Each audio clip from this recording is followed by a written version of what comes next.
बिहार चुनाव पर देश भर की नज़र है। इस बार लोगों की नज़र एक ऐसी सीट पर है जो पटना के पास गंगा किनारे बसे राघोपुर विधानसभा सीट पर। बिहार को दो दो मुख्यमंत्री दे चुकी ये सीट क्या तीसरा मुख्यमंत्री इस बार दे सकेगी? क्योंकि महागठबंधन के सीएम फेस तेजस्वी यादव तीसरी बार राघोपुर से ही चुनाव मैदान में। तेजस्वी चूंकि 242 सीटों पर मोर्चा संभाले हुए हैं, तो 43वीं सीट जो है उसकी उनकी कॉन्स्टिट्यूएंसी की मोर्चा उनकी मां और बहनों ने संभाल रखा है, रागनी, रोहिणी और मीसा ने। लेकिन राजनीति के जानकार का मानना है कि इस बार तेजस्वी की जीत आसान नहीं है, उनकी चुनौती बराबर बनी हुई है। इस बार चुनावी माहौल बदला हुआ है और तेजस्वी को कड़ी टक्कर मिल रही है। स्थानीय लोगों की नाराजगी और विपक्ष की चुनौती के बीच तेजस्वी के लिए राह आसान बिल्कुल नहीं है। हालांकि तेजस्वी को अपने क्षेत्र से मिल रही चुनौतियों की पूरी जानकारी है, लेकिन जब वो थके हुए अपने क्षेत्र में पहुंचते हैं तो जनता से कहते हैं इस बार विधायक नहीं बल्कि एक मुख्यमंत्री चुनने जा रहे हैं। उन्होंने वादा किया है कि महागठबंधन के सत्ता में आने पर राघोपुर में एक डिग्री कॉलेज और एक मॉडर्न हॉस्पिटल बनाएंगे।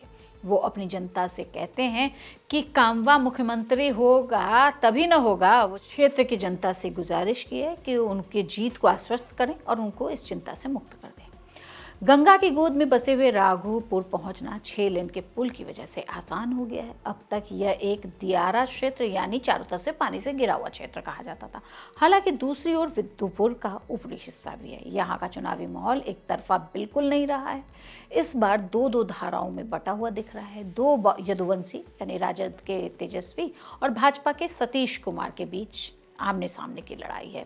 जन स्वराज के चंचल कुमार भी चर्चा में बने हुए हैं। लालू राबड़ी के रूप में मुख्यमंत्री देने वाला ये क्षेत्र यादवों का दबदबा है। चुनावी इतिहास बता रहा है कि इस क्षेत्र में पिछले 63 वर्षों से यदुवंशियों का ही भरोसा रहा है। 2010 में राबड़ी देवी की हार को अगर भूल जाएं तो हमेशा से ही लालू परिवार को ही इसको समर्थन मिला है। लालू का गढ़ कहा जाता है। 95 और 2000 में लालू यादव जीते। उसके बाद 2005 में विधायक रही राबड़ी। तेजस्वी पहली और दूसरी बार यहीं से ही चुने गए और हैट्रिक का प्रयास कर रहे हैं। 2020 में तेजस्वी ने सतीश कुमार यादव को 38,174 वोटों से हराया था और अपनी मां का बदला लिया था। इस बार माहौल तनावपूर्ण, बार बार मैं कह रही हूँ। 2010 में राबड़ी को हराने वाले सतीश कुमार उनके सामने हैं और दोनों ओर से जबरदस्त मोर्चाबंदी है, जिसे तेज प्रताप की एंट्री ने और रोचक बना दिया है। तेजस्वी ने बड़े भाई तेज प्रताप महुआ सीट पर उनके विरुद्ध प्रचार किया। वहीं तेज प्रताप भी राघोपुर पहुंच गए और रैली में भीड़ जुटाकर राजद को सन्नाटे में ला दिया। तेजस्वी को बच्चा कहते हुए तेज प्रताप कहते हैं कि चुनाव के बाद झुनझुना पकड़ा जाएगा।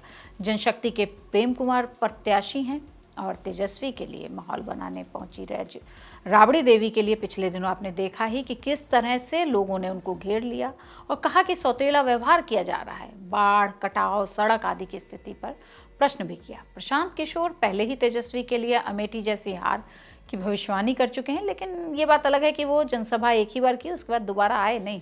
लेकिन केंद्रीय गृह राज्य मंत्री नित्यानंद राय पिछले कई महीनों से बिहार में डेरा जमाए हुए हैं और लगातार वो एनडीए के विकास और जंगल राज का नैरेटिव सेट कर रहे हैं और यादवों में सेंधमारी की कोशिश कर रहे हैं। इलाके में यादवों की बहुलता है। अनुसूचित जनजाति, सवर्ण मतदाता हार जीत के निर्णायक भूमिका निभाएंगे। हाजीपुर लोकसभा क्षेत्र में आने वाले राघोपुर में यादवों की बहुलता है। यहाँ 35% यादव है। यही समुदाय निर्णायक है। यादव के बाद दलित 18%, करीब इतने ही राजपूत हैं। राघोपुर में ब्राह्मण 3% और इतनी ही संख्या में मुसलमान हैं। 1998 के बाद राघोपुर सीट पर राजद का एक क्षेत्र दबदबा बना हुआ है। चूंकि यह क्षेत्र चिराग पासवान के लोकसभा क्षेत्र में आता है, तो वो इन दिनों बिहार की सबसे बड़ी शक्ति बनकर उभ रहे हैं और उनका वोट बैंक भी काफ़ी मजबूत है। इस बार राघोपुर में एनडीए और विपक्षी महागठबंधन दोनों के लिए राजनीतिक समीकरण बदल गए हैं। 2020 में विधानसभा चुनाव में एनडीए के साथ चिराग पासवान नहीं थे, वहीं महागठबंधन के साथ मुकेश सहनी भी नहीं थे।